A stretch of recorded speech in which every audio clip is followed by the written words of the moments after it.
오늘 오전에 보슬비가 왔죠. 보슬비가 추적추적 내렸는데 오늘 오전 10시 5분쯤에 조국이 영장실질심사를 받기 위해서 서울 동부지법 청사 4번 출입구에 도착했습니다.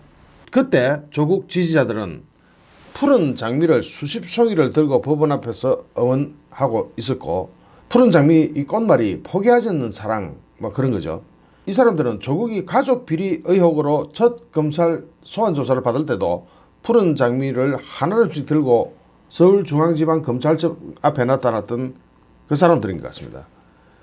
조국이 출석하자 포토라인 주변에서 대기하고 있던 조국, 이 사진 보이시죠? 제가 막 여러 개 갖다 올려놨는데 이걸 보시면 아시겠지만은 한마디로 조국이 나타나자 난동 내지는 난장판 수준이었습니다. 그냥 깽판이라고 보면 되겠습니다.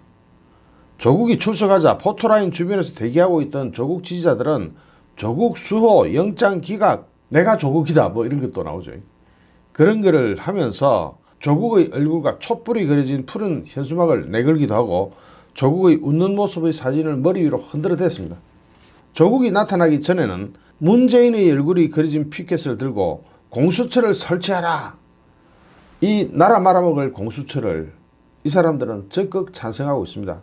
그것 아니면은 문재인은 감옥 가야 되겠죠. 문재인을 감옥으로 보내야 되는 그런 상황에 처하자 이 사람들은 공수처를 빨리 설치해라, 이거 가지고 또 난립니다. 법원은 안전을 위해서 법원 입구와 건물 내부에 통제선을 설치하고 경호원까지 배치합니다. 법원 관계자들은 법원 곳곳을 돌아다니며 통제선 안으로 들어가 주세요, 지금 보이시죠? 막 뛰어다니고 있습니다. 통제선 안으로 들어가 주세요 하고 막 고함을 지르고 다니고 있었습니다. 이 경호원들이 그러거나 말거나 조국 지지자들은 우리가 조국이다, 검찰개혁, 표적수사, 표적기소, 정경심을 석방하라, 조국은 언제나 자랑스러운 내 조국이다, 이런 문구가 적힌 현수막과 피켓을 들고 통제선 주변을 에워쌌습니다. 일부 조국의 지지자들은 이 통제선을 밀치고 넘어가서 소란을 피우기도 했습니다. 한마디로 난동이고 난장판 수준이었습니다. 이 사람들은 왜 자꾸 그러냐고, 왜 포토라인은 무슨 포토라인이냐 하면서 고함을 질렀습니다. 경찰과 법원 관계자들이 이들을 제지했지만 한 법원 관계자는 손에 멍이 들어갔다며 지나가면서 작게 말하기도 했습니다. 그의 손바닥은 빨갛게 부풀어 올라 있었습니다. 조국이 법원에서 영장실질심사를 받는 도중에도 이 조국 지지자들은 법원을 떠나지 않고 자리를 계속 지켰습니다. 법원 앞 정문에서는 조국의 구속에 대한 찬반 집회가 모두 다 열렸습니다. 우파 성향의 시민단체 자유의 바람, 자유대한호국단 등은 오전 9시 반에 기자회견을 열고 법원은 조국 구속영장을 발부하라고 밝혔습니다. 이분들은 조국 가족의 온갖 비리행위가 고구마 줄거리처럼 엮여져 나온 지 4개월이 지났다. 국민은 대한민국을 지탱할 적법한 시스템들이 무소불위, 망나니의 칼질에 의해서 얼마나 어처구니 없이 유린당할 수 있는지 지켜보고 있다고 말했습니다. 이분들이 이제 기자회견을 끝나고 자리에서 물러나자 조국 수호 집회를 이어온 조국의 지지자들도 같은 장소에서 10시 15분에 기자회견을 열고 윤석열 검찰총장과 검찰이 지난 8월부터 조국에 대해서 강제수사, 억지수사를 이어오고 있다면서 법원이 구속영장을 기각해야 한다고 소리 질렀습니다. 이들은 윤석열 사퇴하라, 정치검찰 물러나라 뭐 이런 식의 구호를 외쳤습니다. 이러고 있는 가운데 조국의 영장실질심사가 끝났습니다. 오늘 오전 10시 반경부터 오후 2시 50분쯤까지 4시간 20분 만에 종료가 된 겁니다. 이제 조사가 끝나면 어디로 가야 되죠? 조사 결과를 기다리기 위해서 서울구치소로 가야 됩니다. 이 영장실질심사의 결과는 오늘 밤 늦게나 내일 새벽에 나올 겁니다. 그런데 그 결과가 어떻게 나올까요? 구속될까요? 풀려날까요? 여기에 대한 영상을 첨부하겠습니다. 조국이 지금 영장실질심사를 받고 있습니다. 동부지방법원에서 받고 있습니다. 그런데 여러분, 조국이 구속될까요? 구속영장이 발부될까요? 안 될까요? 제 개인적인 의견을 물어보라고 하면 저는 100% 된다고 생각합니다. 왜냐하면 제가 지금 계속 여러 가지 사안들을 검토를 해봤습니다. 발부가 된다, 안 된다, 두 가능성 다 놓고 검토를 해봤습니다. 그런데 오늘 오전에 이런 보도가 나왔습니다. 조국이 청와대 감찰을 중단을 지시하면서 기록을 갈아엎어버려라. 기록을 갈아엎어버려라 라는 취지의 지시를 했다는 보도가 나왔습니다. 지금 만약에 조국이 기록을 갈아엎어버려라 하면 증거인멸까지 같이 혐의가 추가됩니다. 그렇게 되면 조국 100% 구속영장 발부됩니다. 이 사안이 추가되었다면 100% 틀림없이 발부됩니다. 그러나 법원의 판단을 예단하기 정말 힘듭니다. 힘들지만 하나씩 짚어보겠습니다. 안 된다는 가능성도 또 있으니까 된다는 쪽을 먼저 짚어보겠습니다. 조국이 지금 구속 중인 유재수 전 부산경제부시장의 감찰 중단을 지시한 뒤에 감찰 기록을 갈아엎어버려라는 취지의 발언을 했다는 진술을 검찰이 확보했습니다. 그래서 이 부분을 수사 중입니다. 그런데 이 진술이 구속영장 청구서에 들어가 있는지 안 들어가 있는지가 굉장히 애매합니다. 현재까지는 검찰이 영장 청구서에 안 들어가 있는 걸로 알고 있습니다. 만약에 안 들어가 있다고 한다면 판사가 판결할 때 이 부분을 빼고 판결하겠죠. 지금 조국이 여러 가지 사안이 있다고 생각하는데 아닙니다. 부산시 경제부시장 유재수의 감찰 무마 의혹만 딱 가지고 지금 구속영장을 하는 겁니다. 다른 사안 다 뺐습니다. 왜냐하면 동부지방검찰청에서 수사하고 있던 사안이 이거였거든요. 그래서 요것만 가지고 구속영장이 지금 청구되어 있기 때문에 나온다 안 나온다가 굉장히 두 갈래를 다 검토해봐야 합니다. 우선 일단 이 속보가 나온 것부터 한번 살펴보겠습니다. 서울 동부지검 형사 6부입니다. 부장검사가 이정섭 부장검사인데요. 여기에 의하면 23일 조국에게 직권남용 권리행사 방해로 구속영장을 청구하면서 청와대 차원의 유재수 감찰 무마를 위한 감찰 중단 명령을 내린 사람이 조국이 맞다, 조국이다 하는 점을 명시했습니다.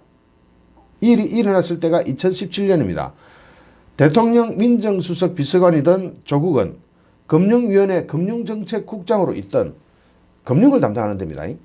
유재수의 비위 첩보를 받고 청와대 특감반의 감찰을 지시했습니다. 제일 지시한 사람도 조국입니다.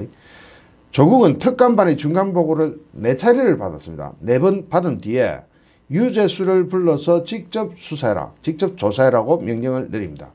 하지만 유재수가 몇 차례 조사받는 중에 갑자기 잠적을 해버리자 그 시기에 맞춰서 조국이 감찰을 중단하라는 지시를 내렸고 유재수 관련 감찰 기록을 모두 갈아엎어버리라는 취지로 증거인멸을 지시한 것으로 알려졌습니다. 조국은 금융위 측에 사표를 수리해라, 금융위 측에 사표를 수리해라는 뜻을 전달했다고 합니다.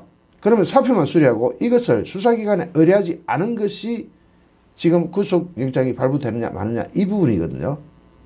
그러면서 조국은 정무적 판단이었다 이렇게 둘러대고 있죠. 하지만 정무적 판단은 일종의 궤변이죠.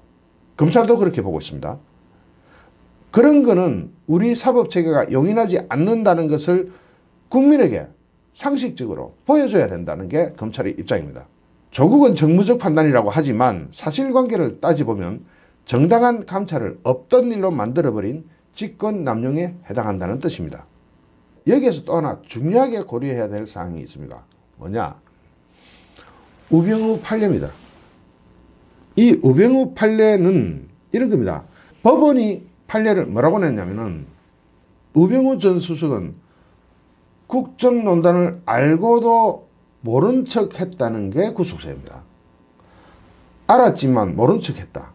자, 알고 모른 척 했다는 게 구속사유가 된다면 알고 엎어버리를 한 것은 확실한 구속사유가 됩니다. 이 점에서도 조국은 오늘 100% 구속된다고 확신할 수가 있는 겁니다. 법적 상식을 모조리 아무리 안 되는 쪽으로 해봐도 지금 이 두 가지를 검토했을 때는 100% 구속영장이 발부된다. 특히 그 당시 판결문을 보면 법원은 우병우 전 수석한테 실형을 선고 딱 하면서 고위공직자의 비리 등이 확인되면 확인만 돼도 감찰에 착수한 뒤에 적절한 조치를 취할 의무가 있다 라고 민정수석의 직무 범위를 특정했습니다. 민정수석의 직무 범위가 뭐다? 알았다면 무조건 검찰에 수사 의뢰해라. 알은 그 자체로 수사 의뢰해라. 그런데 알고도 덮어버리고 수사 의뢰를 안 했다. 이건 100% 구속이죠. 이유 없이 100% 구속입니다. 이건 빠져나갈 방법이 없습니다. 100% 오늘 저녁에 영장이 발부되어야 합니다. 또 모든 범죄에는 동기가 있게 마련입니다.